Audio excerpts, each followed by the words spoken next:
ए शुभश्री आज दिन तमें हेलो मोर स्त्री आउ हेली तम स्वामी देवता ए जन्म जन्म काल आम दीज जीवन साथी जानी छ अरे मरवा एकाठी बंचवा भी एकाठी ए जानी छ आज दिन आम दी जनकर नुआ जीवनटा आरंभ हो गला आउ से खुशी रे तमें कौन किछि कहबनी आज बड़ी दिन रे तमे कह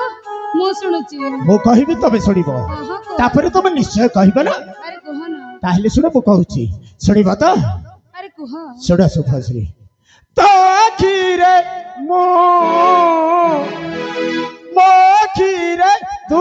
ए सुन छ अरे सुनुची तो खीरे मो खीरे तू कही दे मत तू कही दे मत तू कही दे केते भल पाऊ तू ए कुह ना ताले मते भी कहबा को पड़िबो हां कुह सतरे मु कहि देबी अरे कुह ना सत्य कहछ हां डार्लिंग ओ माय डार्लिंग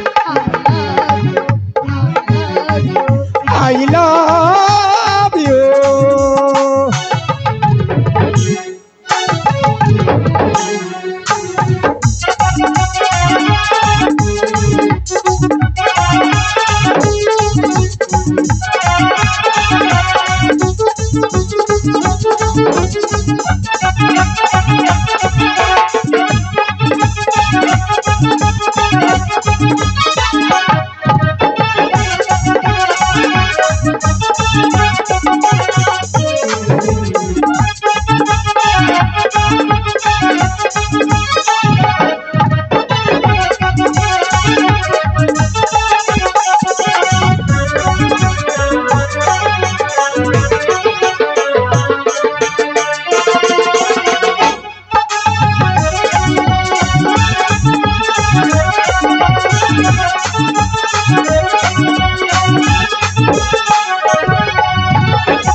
एथर तम पाली तम किछि कुह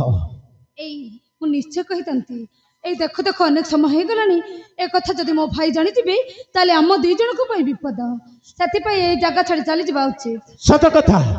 अरे कथा रे अछि विलंब रे कार्य नास्ति बुझियला आउ ସତ କଥା ଏ ଜାଗା ଛାଡ଼ି ନିଶ୍ଚୟ ଚାଲି ଯିବାକୁ ହେବ କିନ୍ତୁ ଯିବା ପୂର୍ବରୁ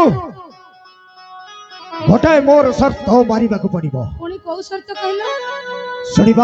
ହଁ ହଁ କୁହ। ତାହେଲେ ଶୁଣ ଆଜି ମୁଁ ତମରି କଥାରେ ପଡ଼ି ମୁଁ ତମ ମଥାରେ ସିନ୍ଦୁର ପିନ୍ଧେଇଲି ହଁ ହେଲେ ତମେ ବି ମୋର ଗୋଟାଏ